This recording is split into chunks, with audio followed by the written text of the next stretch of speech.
Hello guys, good morning. Good morning sa inyong lahat. Napanood ko lang yung balita tungkol sa Bohol Chocolate Hills.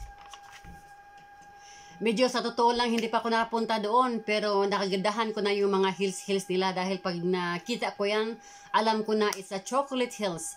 Iniisip ko na merong chocolate doon.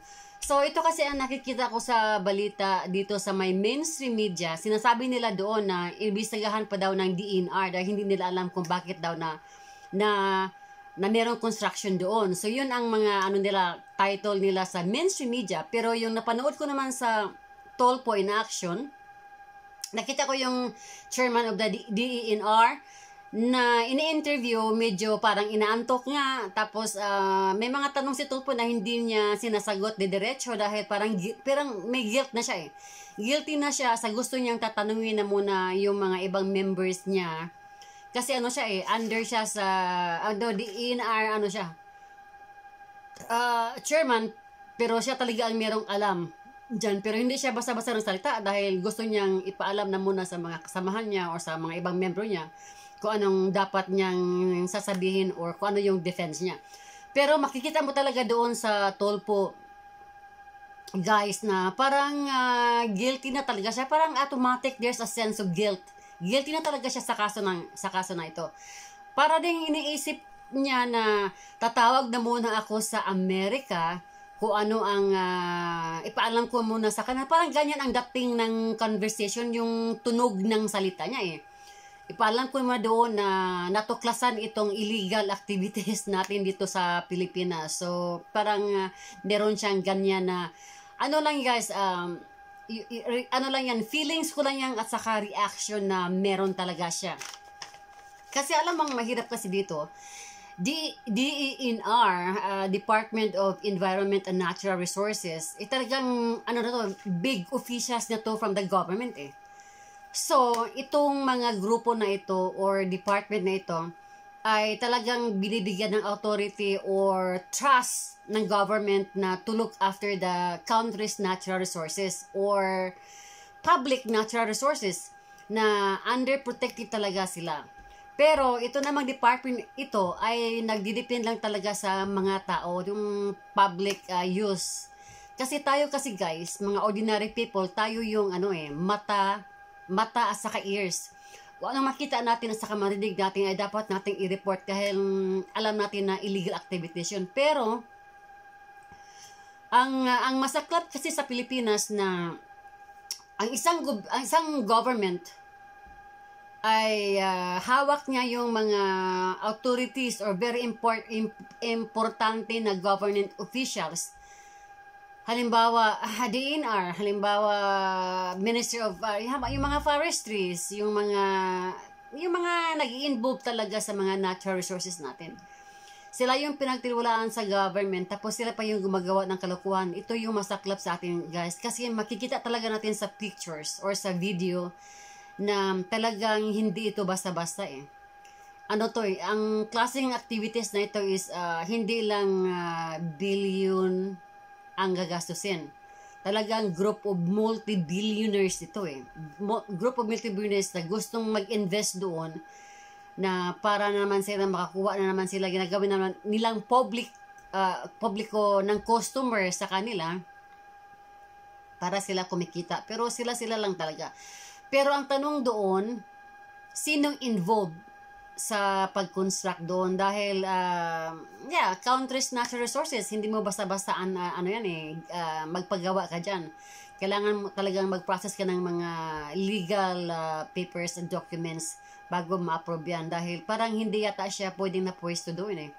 Kasi Chocolate Hills, tapos para siyang bundok na meron siyang parang gagawin siyang community na kumpleto na ba, yung mga housing community, swimming pool, lahat, andyan ang lahat ng mga recreational for the people. Which is maganda naman yung recreational na recreational na merong swimming pool na open for the public. Pero mukhang mukhang private eh. Parang resort, private, parang resort ng mga mayayaman, di ba? Parang nagkaisa sila doon, iwan natin kung anong gagawin nila doon. Kaya titingnan natin talaga pag matapos, mabuti na lang pinipinding ito sa government dahil talaga makita mo talaga yung illegal activities. Talagang meron siya talaga doon. Ang maganda lang doon, pag natuklasan kung sinong involved ng sa pag-construct nito, halimbawa high profile government officials, talagang patay. Talagang mapapunta naman ito sa away at saka sa debate. At saka ang dami naman palusot. Kasi guys, alam mo, mahirap talaga. Mahirap talaga dahil, di ba, nagsawa na tayo eh. Alam mo, for so many years, shall we say 25 or 30 years, nagsawa na tayo sa, yung bang hindi ba makabayan ang government natin? Hindi siya makabayan. Talaga, it's all about money. It's all about like and personal interest. Kaya guys, it's time na talaga natin. Alam mo, it's time na talaga natin na make change. Kasi pag wala talagang magbabago, walang magbabago. Kasi nangyari kasi ngayon, ang manangay kasi ngayon, alam mo, sabihin ko lang sa inyo, this is only my own opinion. Sabihin na lang natin ngayon, alam natin na mayaman si President Marcos. Kaya lang, siya ay hinihipnotize siya sa sa left political left. Ibang kaliwa ba? Hinihipnotize siya at saka ini-invite siya doon na, well, we have a group of billionaires people, tayo ang magkontrol sa buong mundo. Hindi lang tayong dito sa Pilipinas na nagsama-sama, meron pang mga billionaires around the world, meron pa doon sa mga sino yung mga United Nations member. Kasi hawak ng yan eh. Ito, hahawakan natin yung mga country na yan, tapos tayo ang yumaman. Parang ganyan ang dating guys, parang yun talagang feeling. So kaya, alam mo, talagang kailangan na natin na mayroong magbabago. Ang anuhin ko lang na alam na ninyo kung sino yung mga politicians na pera lang ang hinahabol. Hindi pagsiservisyo ng tao at saka yung Pilipinas, yung country. Kung yun ang feelings nyo guys na hindi talaga makabayan yung official ay talagang mag-change na kayo. Wag na kayong magstay sa isang politicians na wala namang nagawa for so many years. Sila lang ang umasenso, okay? Kaya ito namang kaya alam kong merong government ito na involved talaga sa construction ng resort na ito. Pero kung sino man yan ang government na yan, tapos connected siya sa PAMBI, ibig sabihin, a government like make and organizations, yung Protected Area Management Board, yung PAMBI members, kung sino man yung membro doon, halimbawa yung mga NGO, mga provincial and municipal government, yung regional executive and directors, hindi ito basta-basta guys, mga high profile government officials ito. Kaya pag ito ay ididiin ni BBM, yung case na ito, talagang talagang napakalaking problema ito. Ito na naman ang ito na naman ang ipalabas na naman ito na isa na si BBM sa gumagawa nito dahil siya left na siya ngayon, hindi na siya right eh. Naging left siya. Naging political left kasi siya eh. Lahat ng mga policy niya ay he's walking in the policy of the left politics. So, ganyan na ang nangyari kay BBM. So, yun ang abangan natin guys na sana ipipilit ito na buksan ang kaso na ito para malaman naman nating mga buong bayan na this is not right. This is not right kasi hindi ito talaga ang naka-benefits ito ang nakakuha ng benepisyo dito yung mga mayaman lang millionaires, billionaires, multimillionaires. Ito sila lang talaga. At saka alam naman natin na noon pa na mga politicians ay walang politicians na hindi yung naging milyonaryo lahat. Tapos hindi pa sila satisfied sa mga pera na pasok sa bulsa nila na ninakaw nila, hindi pa sila satisfied. Yun hanggang naging multi-billionaire sila. So, yun ang natin guys ay subaybayan dahil talagang part tayo dito. Tayo ang may karapatan. Tayo yung ears and ears and eyes of the public natural resources. Kaya yun ang ano natin guys, pag-alaman na to na sana idiin ito at saka tingnan natin kung sino talaga involved ang kung sinong government. Is BBM government? Is Ninoy Aquino's government? And I believe it's not Duterte. Si Duterte bago lang siya pero ito matagal na itong inuumpisahan Pero halata naman talaga na Duterte it's not really fond of like this.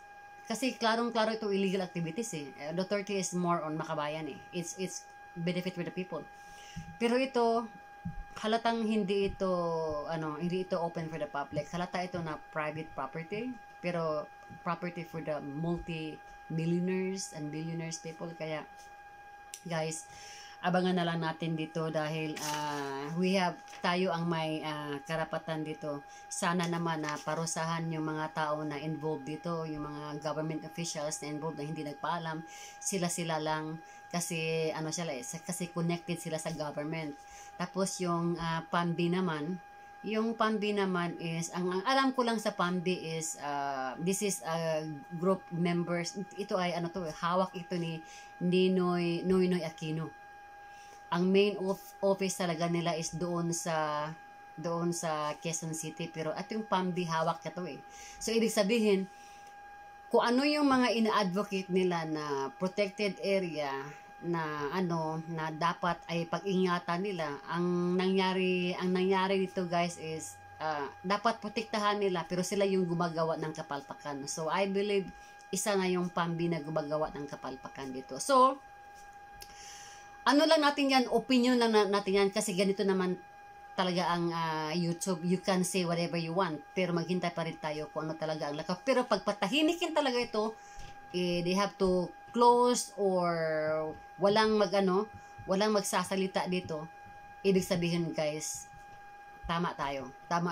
The government and these government officials, senators, mayors, municipals, directors ay involved, pati na yung DNR at saka yung mga forestry people yung nagpo-protect doon sa mga recreational area, yung may mga animals, wildlife, yung mga illegal logging.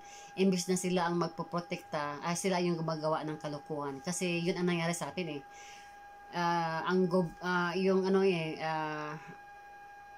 tayo mga tao, nag-isip tayo na we can trust this group of agency, this is a group of people, they have the authority to control us, pero the truth is sila